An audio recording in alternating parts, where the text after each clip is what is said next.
O Senhor esteja convosco.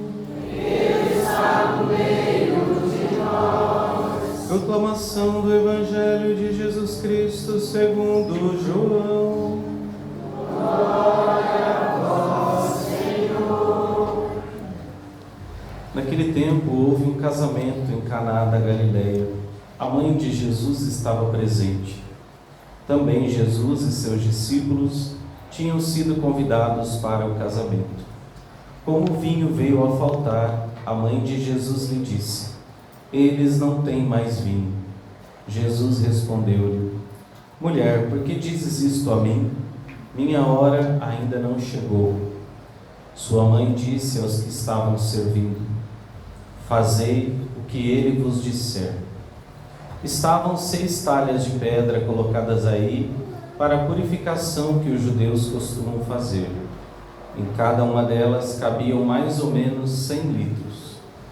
Jesus disse aos que estavam servindo: enchei as talhas de água.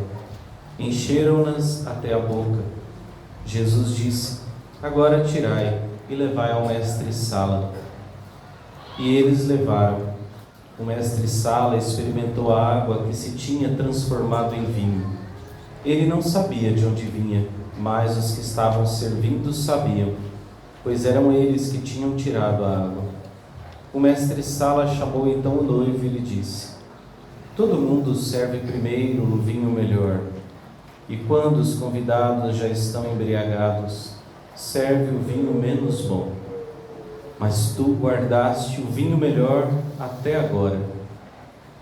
Este foi o início dos sinais de Jesus. Ele o realizou em Caná da Galileia e manifestou a sua glória, e seus discípulos creram nele. Palavra da salvação. Glória a vós, Senhor. Ave Maria, Cheia de graça, o Senhor é convosco. Bendita sois vós entre as mulheres. Bendito é o fruto do vosso ventre, Jesus. Santa Maria, Mãe de Deus, rogai por nós, pecadores, agora e na hora de nossa morte. Amém. podem se sentar, por favor, irmãos.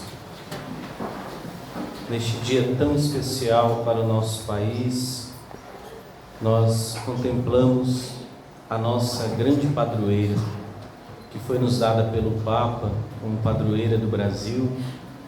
Depois de ter aparecido de uma forma tão singela, esta aparição tão diferente de Maria, aparecendo numa imagem tão singela, tão simples, como nós vimos no começo da Santa Missa, a Nossa Senhora sem o manto, sem a coroa.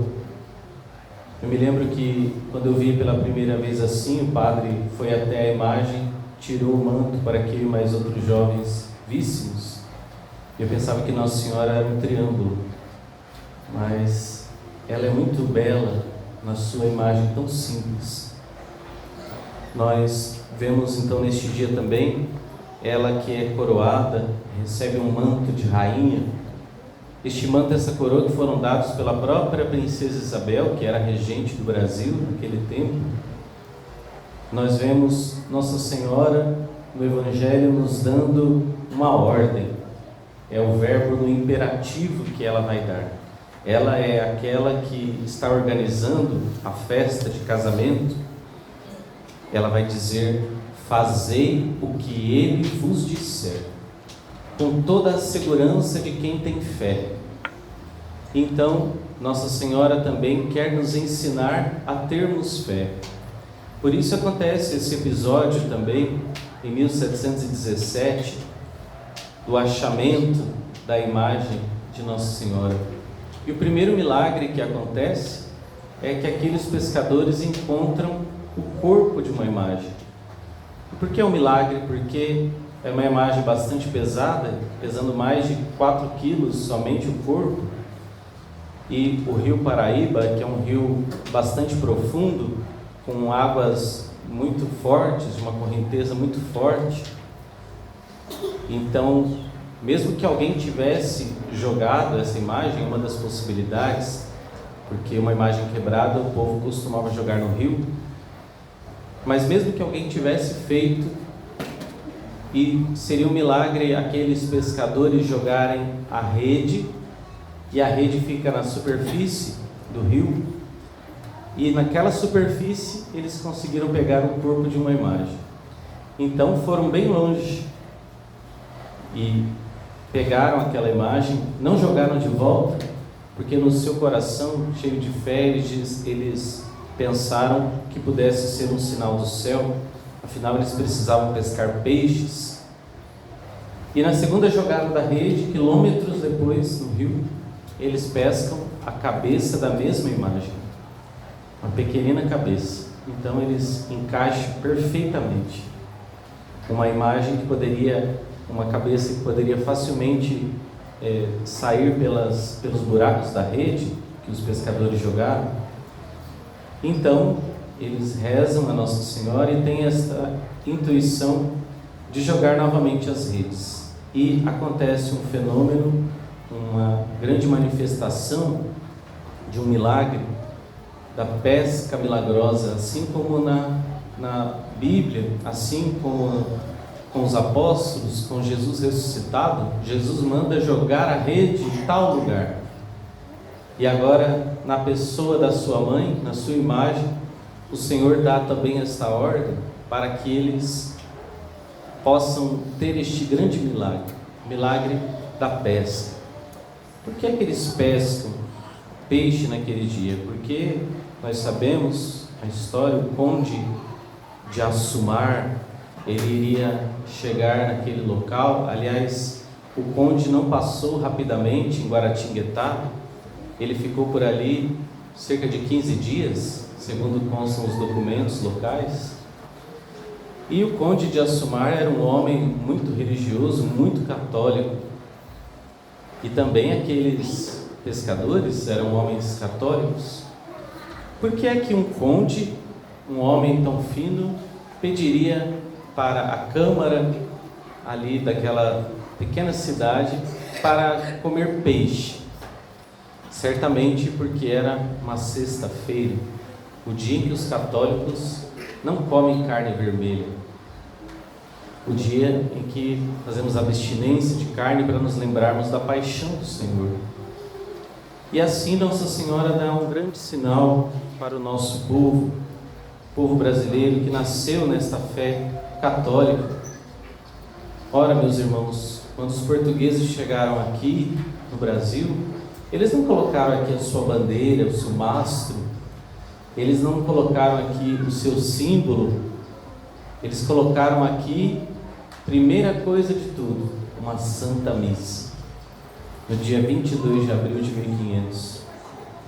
E depois, alguns dias depois, eles já fizeram uma grande cruz, lá no Porto Seguro, na Bahia. E então, aquela cruz iria marcar o dono deste território. O dono deste território brasileiro é nosso Senhor Jesus Cristo, que vem na Eucaristia, representado nesta Santa Cruz, e sua Mãe Santíssima escolhe também esta terra. Ela escolhe esta terra e escolhe esta invocação, este título que ela tem, que é a Imaculada Conceição.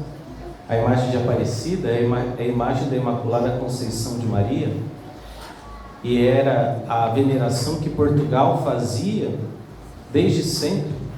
Desde sempre o reino de Portugal estava consagrado a Nossa Senhora.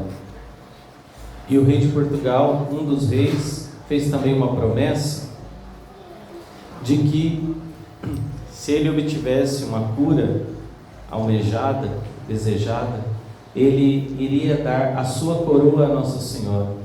Ou melhor, ele já deu a coroa antes mesmo de receber a cura, sendo um império, um reinado muito devoto e muito católico, de muita fé. E os reis de Portugal, depois disso, nunca mais usaram a coroa na cabeça. A coroa e o cetro dos reis portugueses são usados sempre do lado, numa almofada, como a gente pode conferir aí nos arquivos históricos. Também a princesa Isabel, que estava no lugar de seu pai, regendo aqui o Império do Brasil na sua ausência, Ela vai até Aparecida algumas vezes. A princesa Isabel é uma mulher que vivia em busca da santidade. Hoje ela é uma serva de Deus em processo de beatificação. Conheceu os santos brasileiros, como a Beata Inha Chica, que rezou por ela, a Imaculada Conceição, e ela obteve a graça de poder ser mãe. Ela tinha sido mãe somente de uma menina e não podia engravidar, era estéril, a princesa Isabel. Então ela vai pedir a Inha Chica, ela pede também a Nossa Senhora Aparecida. Ali aos pés de Nossa Senhora ela coloca esta intenção da sua vida pessoal, e depois ela tem 3 filhos homens, que nós sabemos para o trono é importante que os herdeiros sejam homens. Nossa Senhora dá esta graça à princesa Isabel, e a princesa lhe dá a sua coroa e lhe dá o manto. Ele foi recebido diretamente dela. A coroa é uma réplica da coroa da princesa Isabel. E ela escreve um bilhete dizendo que se ela não tiver a graça, se a princesa Isabel não tiver a graça de governar o Brasil, já estava intuindo que poderia acontecer o golpe da República, então que Nossa Senhora fosse a imperatriz do Brasil. Ela entregava o reinado nas suas mãos, seguindo aquilo que os seus antecessores também fizeram. E assim nós somos, meus irmãos, somos governados por Nossa Senhora. Nós somos esta nação privilegiada que nasceu aos pés da cruz, aos pés da Eucaristia. Nós somos este povo abençoado por Deus, abençoado não só por ter uma natureza muito vasta, mas nós somos muito mais abençoados porque temos uma fé, a fé católica, que foi trazida para nós de longe, prometida a nosso Senhor, a reis, prometido a santos, como temos o grande São José de Anchieta, que pisou nossas terras. Nós temos ali em Guaratinguetá esta aparição de Nossa Senhora. Aliás, é por isso que ela chama Aparecida, é porque é Nossa Senhora da Conceição Imaculada Aparecida, porque ela apareceu. Então, nestas terras também viveu o primeiro santo brasileiro, o Beato, ou São Frei Galvão, Santo Antônio de Santana Galvão. E nós temos o privilégio de ter esta grande mãe conosco. Nossa Senhora resume em si, na sua singela imagem, aquilo que é a mistura dos nossos povos. Primeiro, a nossa humildade, a nossa simplicidade, mas ali ela traz a cor negra, que lembra os negros que nessa época estavam saindo da escravidão, mas ainda tinham esse grande flagelo sobre este povo. E Nossa Senhora Aparecida tem milagres também comprovados de libertação de correntes de escravos. Ela aparece nessa cor negra, tem traços também de mulher negra, e ela traz ali na cabeça da imagem original algumas flores. São flores de maracujá, são flores e o modo de se enfeitar das índias, de algumas índias que viviam no Brasil. Ela traz também as vestes de uma europeia, de uma senhora fina e nobre, uma senhora europeia. E esta foi a junção dos nossos povos aqui, os negros, os índios e os europeus, formando um só povo. E nós temos a nossa grande mãe, a nossa rainha, a imperatriz do Brasil, a nós, e ela nos dá também ainda hoje, ela ressoa este grande convite,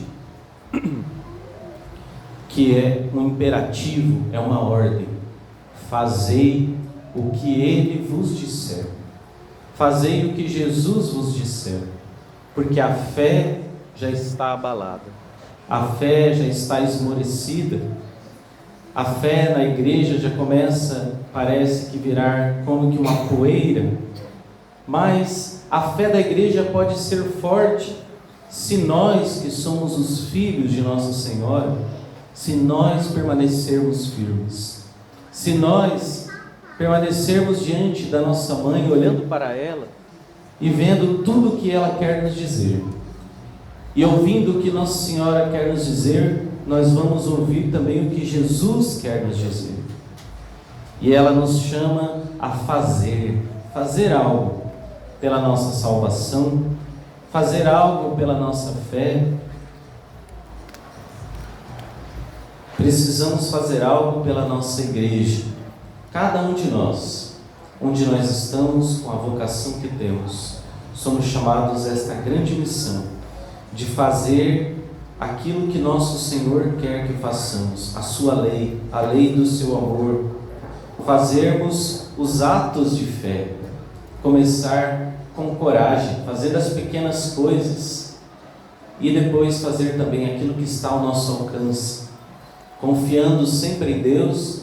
Então nós poderemos fazer grandes coisas, poderemos fazer também atos de santidade, mas cumpramos primeiramente a nossa obrigação, façamos aquilo que devemos fazer, aquilo que Jesus insiste sempre em nos dizer em cada Santa Missa, tudo aquilo que o Evangelho nos manda, façamos e façamos com alegria. Louvado seja o Santíssimo Sacramento. Para sempre.